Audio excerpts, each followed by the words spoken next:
मैं Aarti Verma UGC NET Saraswati Academy आप सभी विद्यार्थियों को गुड आफ्टरनून। और ये आपके यूनिट जो है फर्स्ट यूनिट से आपका टॉपिक जो है लिया गया है दर्शन, यानी कि जितने दर्शन आपके हैं मतलब फर्स्ट यूनिट में सारे दर्शन आपको पढ़ाने हैं, मतलब बताने हैं कौन कौन से हैं टॉपिक। ठीक है, इन्हीं दर्शन को पढ़ना है आपको, इम्पॉर्टेंट है। ठीक है, तो यहाँ पे आप देख सकते हैं पेपर 2 आपका है। ठीक है, एजुकेशन शिक्षा शास्त्र आप सभी विद्यार्थियों को अच्छे से पढ़ना है। ये आपकी यूनिट हो गई शैक्षणिक अध्ययन। ठीक है, जिसमें से आपका जो है इसमें 4 अध्याय दिए होते हैं, मतलब 4 चैप्टर्स कह लीजिए या अध्याय कह लीजिए, कुछ भी कह लीजिए, जिसके अंतर्गत आपको इसको पढ़ना है। इसके अंदर हमने आपको शिक्षा दर्शन, संबंध दर्शन में शिक्षा दर्शन में पढ़ा दिया। और इसको अब अगला आपका जो है ये आता है, इसको आपको दर्शन पढ़ना है। ये शिक्षा में भारतीय दार्शनिक विचारधाराओं का योगदान।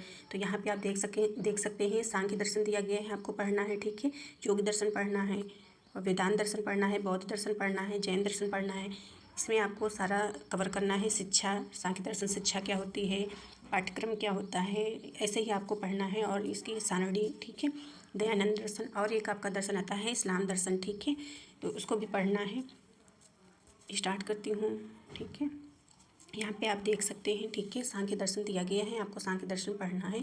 सांख्य दर्शन के जो है प्रवर्तक कौन है तो आपको बताना है। इस दर्शन के प्रणेता महर्षि कपिल माने जाते हैं। ठीक है, यहाँ पे आप सभी विद्यार्थी देख लीजिए, इसको नोट कर लीजिएगा। ठीक है, सांख्य दर्शन के प्रवर्तक कौन होते हैं, मतलब प्रणेता तो जो है कपिल हैं। ठीक है, यहाँ पे और अगला पॉइंट देखिए, महर्षि कपिल का प्रथम व्यक्ति हैं, महर्षि कपिल प्रथम व्यक्ति हैं। ठीक है, महर्षि जो है कपिल प्रथम व्यक्ति हैं जिन्होंने वेद साहित्य में निहित दार्शनिक सिद्धांतों का विवेचन शुद्ध रूप में करके सांख्य दर्शन का प्रतिपादन किया है।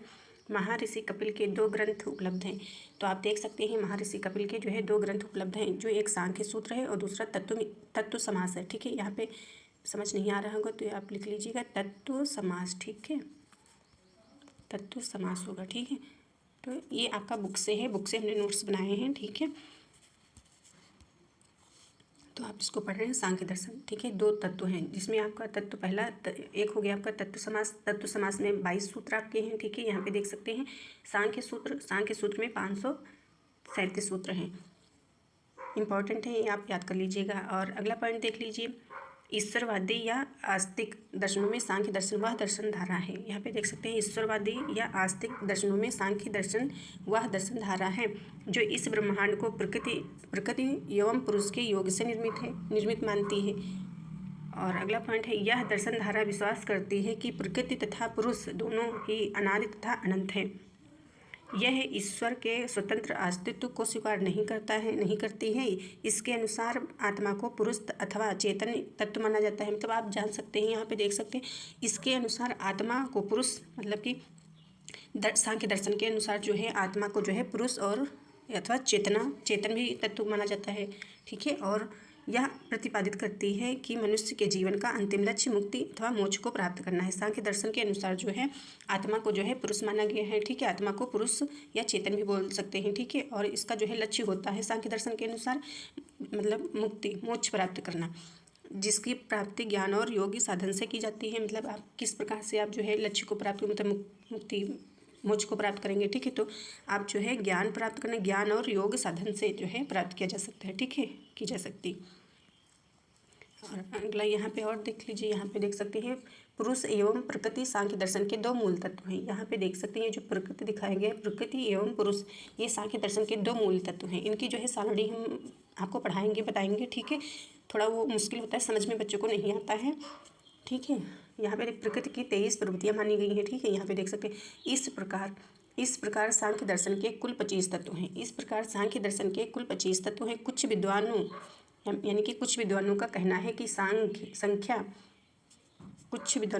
है कि संख्या बताने के कारण इस दर्शन को सांख्य नाम दिया गया है। सांख्य दर्शन प्रकृति और पुरुष की स्वतंत्र सत्ता में विश्वास करता है। ठीक है, इसलिए इसे द्वैतवादी दर्शन भी कहा जाता है। सांख्य दर्शन को जो है द्वैतवादी दर्शन भी बोला जाता है। सांख्य दर्शन में ज्ञान मीमांसा तथा तत्व मीमांसा का अधिक विवेचन हुआ है। मतलब कि जो सांख्य दर्शन है इसमें ज्ञान मीमांसा और तत्व मीमांसा का अधिक जो है विवेचन हुआ है, मतलब ठीक है।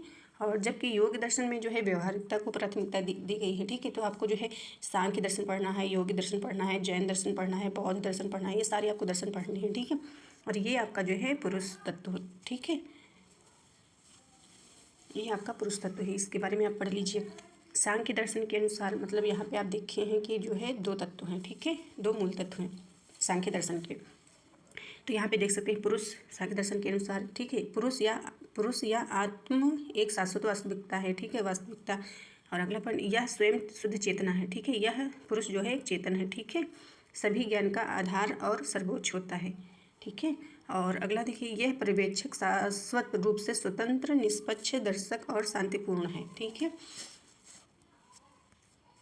प्रकृति देख लीजिए, प्रकृति सांख्य दर्शन का जो है दो मूल तत्व होते हैं, जिसमें एक पुरुष आपने पढ़ा और दूसरा आप प्रकृति है, ठीक है। तो प्रकृति को आपको पढ़ना है क्या है, तो यहाँ पे आप देख सकते हैं प्रकृति क्या है, प्रकृति ब्रह्मांड का परम कारण है, ठीक है। पुरुष जो है चेतन था, ये आपका जो है जड़ है, ठीक है। प्रकृति ब्रह्मांड का परम कारण है, इससे पहला कारण माना जाता है, ठीक है, ये जो है इसे पहला कारण माना जाता है। ब्रह्मांड के सभी प्रभाव इस पर आधारित है, यहाँ पे देख सकते हैं ब्रह्मांड के सभी प्रभाव इस पर आधारित हैं। प्रकृति स्वयं अकारण, शाश्वत और सर्वव्यापी है, ठीक है। प्रकृति जो है स्वयं अकारण, शाश्वत और जो है सर्वव्यापी है, ठीक है, इसलिए इसे प्रधान कहा जाता है, इसे महसूस नहीं किया जा सकता है, लेकिन इसके प्रभाव का अनुमान लगाया जा सकता है, इसे जड़ कहा जाता है, ठीक है। मतलब पुरुष को जो है चेतन का बोला जाता है, मतलब कहा जाता है, इसको जो है जड़ कहा जाता है प्रकृति को, ठीक है। प्रकृति के 3 गुण होते हैं, ये मोस्ट इंपॉर्टेंट है, ठीक है, इसको अच्छे से पढ़िएगा। तो यहाँ पे देख लीजिए, प्रकृति इन 3 गुणों की संतुलन की अवस्था है, ठीक है। प्रकृति की जो है 3 गुण, पुरुष के तो सिर्फ आपने पुरुष पढ़ा, ठीक है, इसके अंतर्गत आपने प्रकृति के अंतर्गत 3 गुण हैं आपके जो,